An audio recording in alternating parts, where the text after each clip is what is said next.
धनतेरस क्यों मनाते हैं? क्या है धनतेरस पर्व के मनाने की पीछे की कहानी? तो आइए जान लेते हैं इस वीडियो के माध्यम से। कार्तिक मास के कृष्ण पक्ष की त्रयोदशी तिथि को धनतेरस का पर्व मनाया जाता है। शास्त्रों के अनुसार इस तिथि को समुद्र मंथन के समय भगवान धन्वंतरी अमृत कलश लेकर प्रकट हुए थे। इस वजह से इस तिथि को धनतेरस या धन त्रयोदशी के नाम से जाना जाता है। भगवान धन्वंतरी के अलावा इस दिन माता लक्ष्मी, धन के देवता कुबेर और मृत्यु के देवता यमराज की भी पूजा की जाती है। इस दिन दीपावली का पर्व शुरू हो जाता है और इस दिन सोना, चांदी या नए बर्तन खरीदना बहुत ही शुभ माना जाता है। अब हम जान लेते हैं कि आखिर धनतेरस का पर्व मनाते क्यों हैं। शास्त्रों में वर्णित कथाओं के अनुसार समुद्र मंथन के दौरान भगवान धन्वंतरी हाथों में अमृत कलश लेकर प्रकट हुए थे। जिस तिथि को भगवान धन्वंतरी समुद्र से निकले वह कार्तिक मास के कृष्ण पक्ष की त्रयोदशी तिथि थी। भगवान धन्वंतरी समुद्र से कलश लेकर प्रकट हुए थे, इसलिए इस अवसर पर बर्तन खरीदने की परंपरा चली आ रही है। भगवान धन्वंतरी को विष्णु भगवान का अंश माना जाता है और इन्होंने ही पूरी दुनिया में चिकित्सा विज्ञान का प्रचार और प्रसार किया। भगवान धन्वंतरी के बाद माता लक्ष्मी 2 दिन बाद समुद्र से निकली थी, इसलिए उस दिन दीपावली का पर्व मनाया जाता है। इनकी पूजा अर्चना करने से आरोग्य सुख की प्राप्ति होती है। अब हम जान लेते हैं कि धनतेरस की पौराणिक कथा क्या कहती है। एक बार मृत्यु के देवता यमराज ने यमदूतों से प्रश्न किया कि क्या कभी मनुष्य के प्राण लेने में तुमको कभी किसी पर दया आती है? यमदूतों ने कहा कि नहीं महाराज, हम तो केवल आपके दिए हुए निर्देशों का पालन करते हैं। फिर यमराज ने कहा, बेझिझक होकर बताओ कि क्या कभी मनुष्य के प्राण लेने में दया आई है? तब एक यमदूत ने कहा कि एक बार ऐसी घटना हुई है जिसको देखकर हृदय पसीज गया। एक दिन हंस नाम का राजा शिकार पर गया था और वह जंगल के रास्ते में भटक गया था और भटकते भटकते दूसरे राजा की सीमा पर चला गया। वहाँ एक हेमा नाम का शासक था। उसने पड़ोस के राजा का आदर सत्कार किया। उसी दिन राजा की पत्नी ने एक पुत्र को जन्म भी दिया। ज्योतिषों ने ग्रह नक्षत्र के आधार पर बताया कि इस बालक की विवाह के 4 बाद ही मृत्यु हो जाएगी। तब राजा ने आदेश दिया कि इस बालक को यमुना तट पर एक गुफा में ब्रह्मचारी के रूप में रखा जाए और स्त्रियों की परछाई भी वहां तक नहीं पहुंचनी चाहिए। लेकिन विधि के विधान को कुछ और ही मंजूर था। संयोगवश राजा हंस की पुत्री यमुना तट पर चली गई और वहां राजा के पुत्र को देखा। दोनों ने गंधर्व विवाह कर लिया।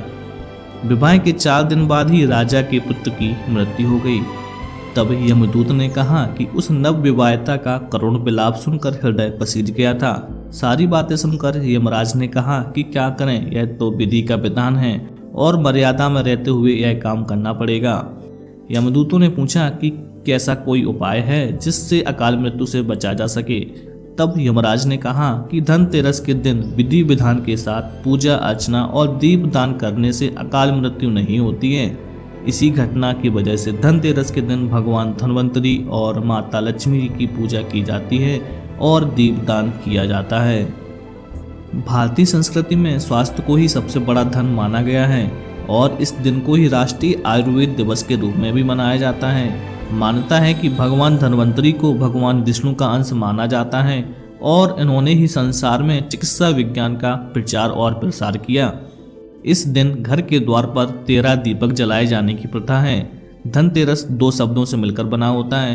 पहला धन और दूसरा तेरस, जिसका अर्थ होता है धन का 13 गुना।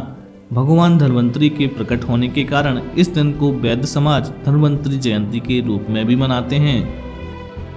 धनतेरस के दिन चांदी खरीदने की भी प्रथा है। तो क्या आप जानते हैं कि इस दिन हम चांदी क्यों खरीदते हैं? तो आइए जान लेते हैं। धनतेरस के दिन चांदी खरीदने की एक पुरानी प्रथा है, जिसके संभव ना हो पाने पर लोग चांदी के बने बर्तन खरीदते हैं। इसके पीछे यह कारण माना जाता है कि यह चांदी चंद्रमा का प्रतीक है, जो शीतलता प्रदान करता है और मन में संतोष रूपी धन का वास होता है। संतोष को सबसे बड़ा धन कहा गया है। जिसके पास संतोष है वह स्वस्थ है, सुखी है और वही सबसे धनवान है। भगवान धन्वंतरी जो चिकित्सा के देवता भी हैं, उनसे स्वास्थ्य और सेहत की कामना के लिए संतोष रूपी धन से कोई बड़ा धन नहीं है। लोग इस दिन ही दीपावली की रात लक्ष्मी गणेश की पूजा हेतु मूर्ति भी खरीदते हैं।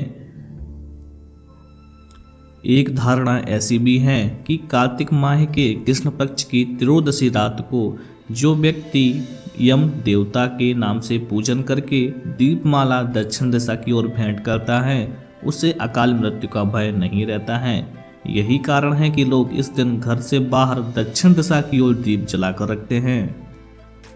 धनतेरस के दिन दीप जलाकर भगवान धन्वंतरी की पूजा करें। भगवान धन्वंतरी से स्वस्थ बनाए रखने हेतु प्रार्थना करें। चांदी का कोई पात्र या कोई सिक्का जिसमें लक्ष्मी गणेश की मूर्ति या कोई चित्र अंकित हो ऐसा खरीदना चाहिए। दीपावली की रात भगवान श्री गणेश व देवी लक्ष्मी के लिए भोग चढ़ाया जाता है। कहा जाता है कि समुद्र मंथन के समय भगवान धन्वंतरी और माँ लक्ष्मी का जन्म हुआ है। यही कारण है कि धनतेरस को भगवान धन्वंतरी और माँ लक्ष्मी की पूजा की जाती है। धनतेरस दीपावली के 2 दिन पहले मनाया जाता है एवं धनतेरस को भारत सरकार ने राष्ट्रीय आयुर्वेद दिवस के रूप में मनाने का निर्णय लिया है।